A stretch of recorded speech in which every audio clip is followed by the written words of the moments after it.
अस्सलामुअलैकुम। Hello everyone, कैसे हो आप सब? अल्हम्दुलिल्लाह मैं भी ठीक हूँ। I hope you all are doing well.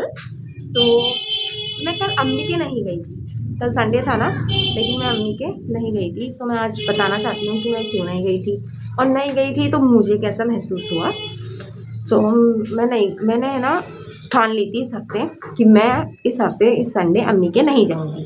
वरना जब से आप देख ही रहे होंगे, अगर मेरे व्लॉग्स रोज़ देखते होंगे, तो मैं हर संडे को अम्मी के पहुंच जाती थी। बट अब के मैंने ठान ली थी कि मैं अम्मी के नहीं जाऊंगी, कुछ भी हो जाए मैं नहीं जाऊंगी। मैं सोचती ऐसी थी, लेकिन फिर भी मैं चली जाती। लेकिन अब के तो मैंने ठान ली गई। एक तो ये स्ट्रीट वाले लोग, कभी केले वाले, कभी तेजाब ले लो, कभी 12 केले ले लो, ये छोड़ते नहीं है। जो सुबह 8 बजे से आते हैं ना, अलमिया कराए भाई, सबकी रोजी रोटी है, हम क्यों ऐसे किसी को बोलें। तो मैंने कहा चलो आज शेयर करते हैं आपसे। आँखों में पता नहीं क्या ही हो रहा है, तो पॉल्यूशन की वजह से कह लो या किस वजह से कह लो, पता नहीं। तो मैंने क्या, इस हफ्ते मैं नहीं जाऊंगी। अब मैंने सोचा नहीं गई तो एक अपना काम निपटा लूँ। मेरी फ्रिज कई दिनों से, वैसे तो मेरी फ्रिज साफ़ रहती है, उसमें कुछ ज़्यादा सामान नहीं रहता, लेकिन बच्चों ने ना अपनी चीज़ें वीज़ें रख के ना वो ऐसा कर दिया था, मतलब वो मेल्ट हुई ना, उनका लॉलीपॉप चॉकलेट, वो थोड़ी सी पिघल सी जाती है। वैसे तो वो ठंडा रहता है, इतना नहीं पिघलती, लेकिन फिर भी हल्की बहुत, पता नहीं उसका रस वगैरह, जूस वगैरह वो नीचे बह के आ गया। और जो उसकी रैक्स थी ना साइड डोर वाली, तो उसमें ना पूरा पीला पीला जम गया था। और मेरे को पीलापन इतना गंदा लगता है ना, अभी तक मतलब मेरे फ्रिज को माशाल्लाह से 2 साल होने वाले हैं, लेकिन मैंने अभी तक एक पीला धब्बा नहीं आने दिया उसके अंदर। क्योंकि जो पीले कलर के स्टेन्स होते हैं ना, वो रह जाते हैं, वो छुटते ही नहीं हैं। आप कितना ही किसी भी चीज़ से छुटा लो, लेकिन छुटते नहीं हैं, वो रह जाते हैं उस पर। तो मुझे वो बहुत बुरे लगते हैं। तो मैंने कहा इससे पहले कि ये जम जाए यहाँ पर, जल्दी से इसकी क्लीनिंग कर दी जाए। अभी रुक जाओ, इन बाइक्स वालों को जाने दो। मैंने आज सोचा कि यहाँ धूप आ रही है, यहाँ पर बैठ के थोड़ी रिकॉर्डिंग कर लेती हूँ अच्छी खासी, लेकिन इन लोगों ने पीछा नहीं छोड़ा। और दिन में बच्चे मुझे नहीं करने देते। अभी रुक जाओ, थोड़ी देर रुक जाओ, फिर करती हूँ। चलो, मैं विंडो से के पास से हट गई। दूसरे रूम में मैं जा नहीं सकती क्योंकि सब सो रहे हैं अभी तक। 12 बज रहे हैं, 12, और अभी तक उठने का नाम ही नहीं ले रहे हैं। पता नहीं कौन सी रिपब्लिक डे मना रहे हैं जो अभी तक उठने का नाम नहीं ले रहे हैं। मैं तो उठ गई। मैंने उठ के अपने बर्तन वर्तन धोए और अपना छोटा मोटा काम था निपटाया।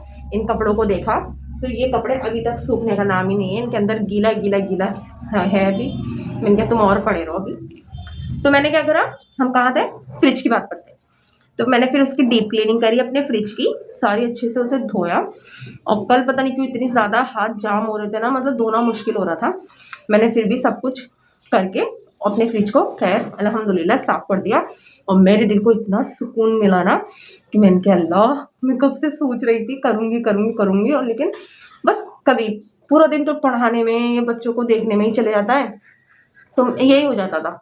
सोचती थी रात को 12 बजे कर लूँगी सुकून से, जब बच्चे साइड में होंगे। कर रही थी ना, तब भी मुझे अभिया ने इतना सताया ना, बहुत ज़्यादा। और किंजा ने भी। अभिया तो सताती है। वो 2 जो बड़े हैं ना, वो थोड़े मतलब अभिया के मुकाबले समझदार हैं, तो वो भी छोटे ही, लेकिन अभिया के मुकाबले समझदार हैं। तो मुझे ऐसा लगता है कि वो उन दोनों को संभाल सकते हैं ना या नहीं। मतलब अभिया को संभाल तो सकते हैं, लेके खेल सकते हैं। वो दोनों ज़रा सा भी अभिया को अपने साथ नहीं लगाते हैं। मूड क्या है, मूड में होगा तो खिला लेंगे, वो भी अपनी मर्जी से, और मूड में नहीं होगा तो नहीं खिलाएंगे। और दोनों खेलते हैं, खुद खेलते हैं दोनों। तो दोनों आपस में भी लड़ाई लड़ते हैं और फिर पिटते हैं मुझसे।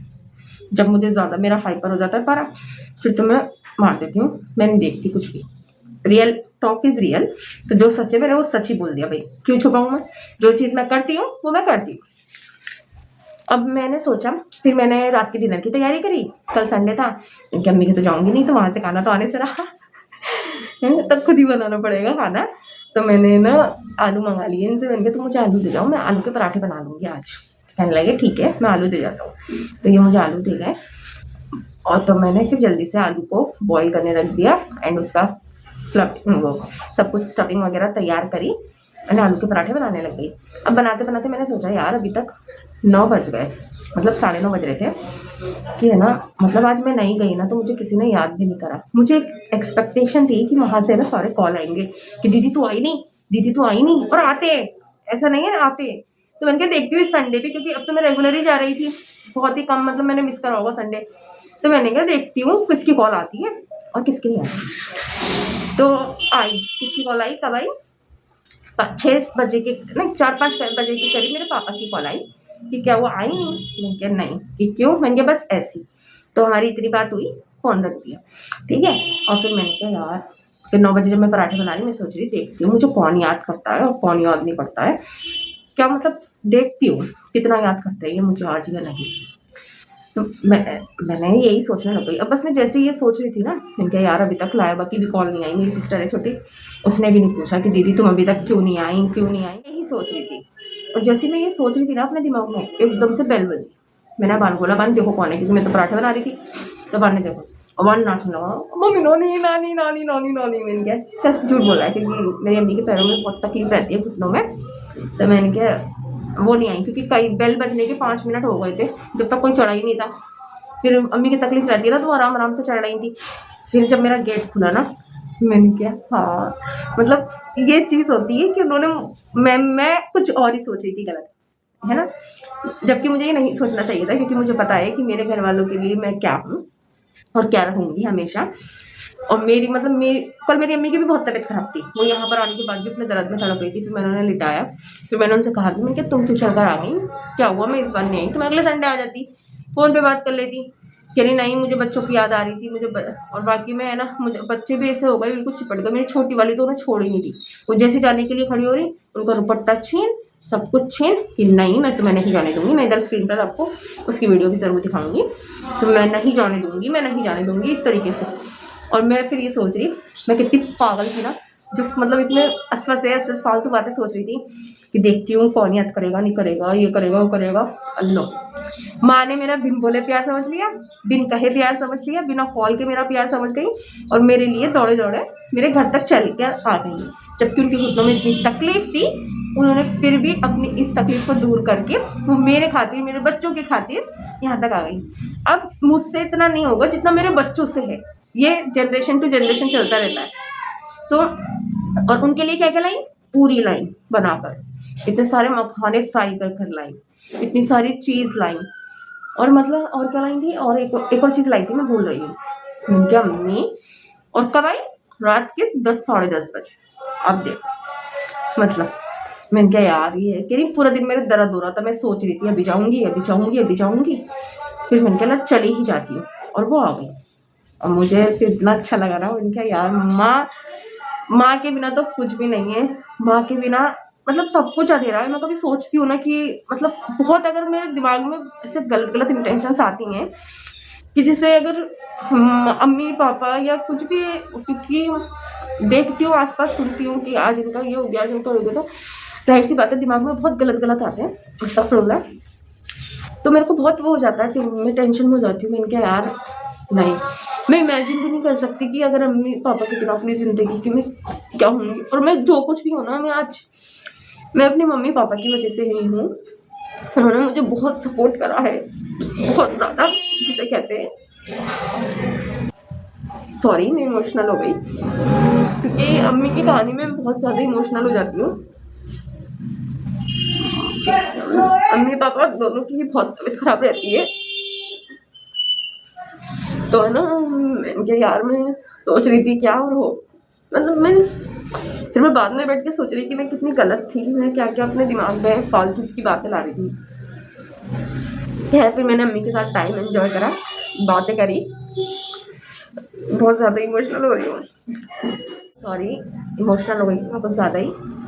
अम्मी के मामले में मैं हो जाती हूँ, अगर किसी को मैं बताती भी हूँ ना अम्मी की तबीयत, तो मैं तब भी, अम्मी पापा की दोनों की, तो मैं तब भी इमोशनल हो जाती हूँ। मतलब बस यही बताने में कि उनकी तबीयत ख़राब है कहने में ये ना, मतलब मेरे आंसू मगरमच्छ की तरह टपकने लगते हैं। और बहुत पापा हल्की सी तेज़ आवाज़ में बोल रही हूँ, मतलब हल्की सी, वो कुछ भी नहीं है, जबकि मैं खुद इतनी तेज़ बोलती हूँ।